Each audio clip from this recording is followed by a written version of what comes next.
د ملکن تحصیل تاڼه بایزای کې د ملکن پښتو ادبي ایوارډ د تنظیم لاندې د یوې دستوري تابع وشوه چې صدارت یې د ریډیو او ټلویزیون نامتو اداکار او سماجی شخصیت سید سردار بادشاه وکړو. د پښتونخوا نامتو سندرغاړي انور خیال د دستوري مشر ملما وو. دستور کې د پښتو ادب په مختلفو اصنافو لیکل شوي کتابونو مصنفینو پروفیسر اسلام ارمانی، جاوید اقبال افغار، ناصر امین، دیدار طاهر، ډاکټر سمندر یوسفزئی، ډاکټر قاضي انیف الله، محمد طاهر، باچا سعید، کلثوم زیب، خالق داد امید، عبدالحمید زاید او فرید الله شاه اساس ته ایوارډونه ورکړل شو. دستور کې د صوبې د بیلابیلو سیمونو شاعرانو، ادیبانو او په ادب مینو په ګڼ شمېر کې ګډون وکړو. دستور ته سید سردار بادشاه په خپل وینا کې ویل چې شاعران، ادیبان بغیر د څه قسمه سرپرستۍ نه د ژبې او ادب خدمت کوي.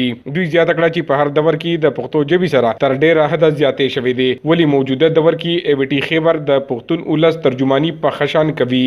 مشر ملما انور خیال ویل چې شاعران، ادیبان د ژبې او ادب امین او لویه سرمایه ده. په ژوندانه د دوی کار او زیار ستایل د ژوندي قانونو نښې دي. نن که فرض کړه دلته ما چې څوک وتل دوی دا کوم څه مهنت کړی یا څه وکړل، نو زه دوی ته ملکن پښتو ادبي ایوارډ ته چې کوم د خراج تحسین پیش کوم را جمع کړل.